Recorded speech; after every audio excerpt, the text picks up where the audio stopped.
Hi, I'm Jack, and I'm transgender. Let me take a guess at some of the thoughts that are running through your head right now. Wait, transgender, does that mean that they're a boy or a girl?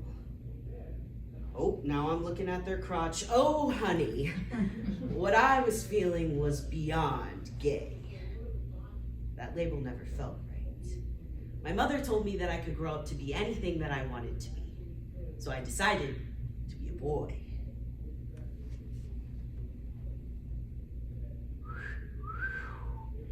Damn, it's true.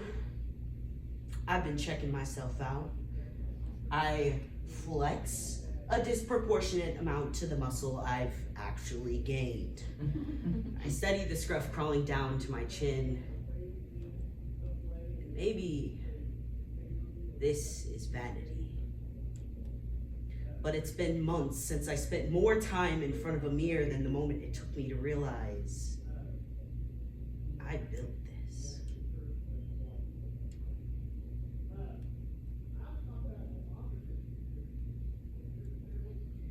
In 2022, the National Equity Center for Trans Equality notes that so often many of us learn by asking questions that we don't often pause to consider if a person wants to be asked a particular question.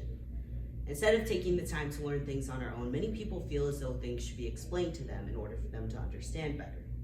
So much so that Felicia McSweeney in 2021 currently says that we live in a cisnormative society that assumes everyone is cisgendered, and those who aren't are deviating from the social norm.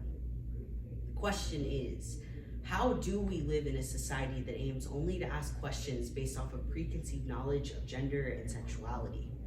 Through the literature, Some Assembly Required by Erin Andrews, On Vanity by Miles Walser, a powerful poem by Lee McCobe, How to Listen and Understand Trans People by Jackson Bird, and Questionable Questions, It's Never Okay to Ask Trans People, from the National Equity Center for Trans Equality. A program, because not all questions need to be answered. I mean, more than I was born, time passed, and this became me. I mean, I built this. Because first, I destroyed it. When your house is falling apart, you do not evacuate. You make it comfortable enough to house all of your insides. You make it pretty enough to invite guests over. You make the floorboards strong enough to stand on. Are children, like, too young to know their gender? Remembering my transition now, it was cute. I had snap-back, toothless grin, used skin knees as street cred, playing hide and seek of what was left of my goal. I was it. What surgeries have you had? King! I saw countless photos of trans men who had gotten their breasts removed by something called top surgery. Top surgery. I thought my eyes were gonna pop out of my head. It never even occurred to me that I could just get rid of them. What hormones do you take? Each week I inject myself. Full of potential. Each Wednesday I promise my body that in weeks, in months, when this serum becomes a sharpened jaw or a lowered voice, that I will still be here. Have you had the surgery yet?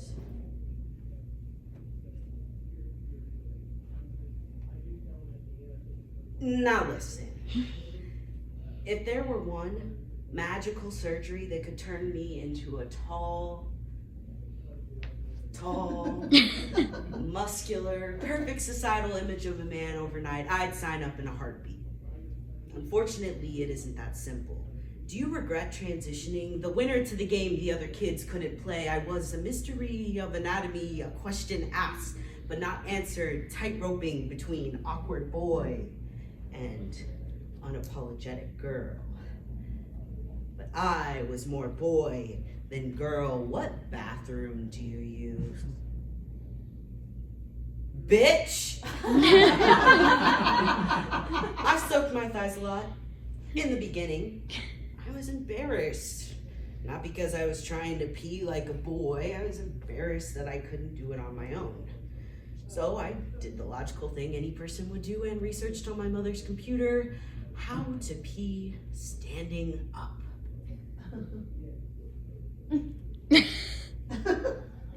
Here's a fun fact about bathrooms.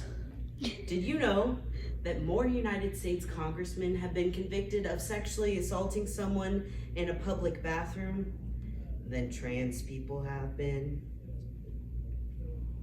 Why do there seem to be more transgender people now? Is being trans like a new thing? My mother fears I've named myself after fading things.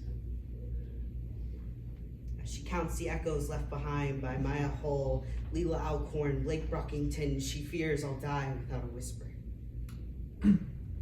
That I'll turn into, what a shame, conversations at the bus stop. How can you tell if someone's transgender? What's the difference between a trans woman and a drag queen? News headlines turn my identity into a spectacle, while the brutality of living in this body becomes an asterisk at the bottom of equality pages. My friend's daughter is trans. I wonder if they know each other. Real men can't get pregnant. Are you sure you're not just gay? You just want to get attention. What was your birth name? Why can't you just be normal?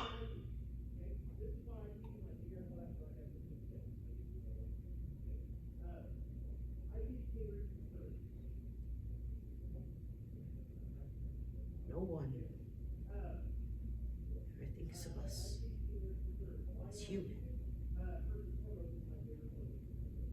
Because we are more ghost than flesh. Because people fear that my gender expression is a trick, that it exists to be perverse, that it ensnares them without their consent, that my body is a feast for their hands and eyes, and once they have fed off my queer, it will regurgitate all of the parts that they did not like.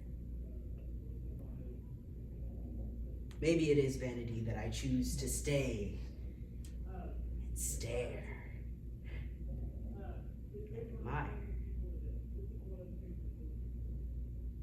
This was rubber, and I built it into something that I love. I gave myself permission to become.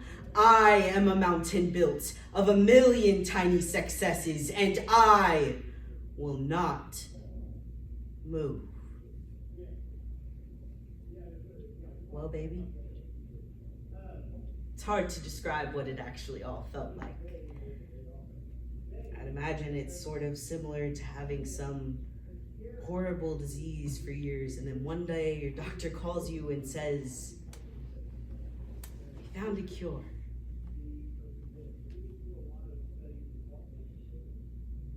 That feeling times a trillion. Can you see how easy it is to talk people into coffins?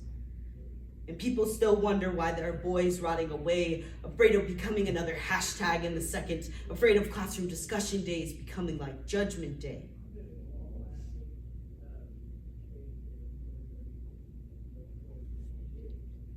And now,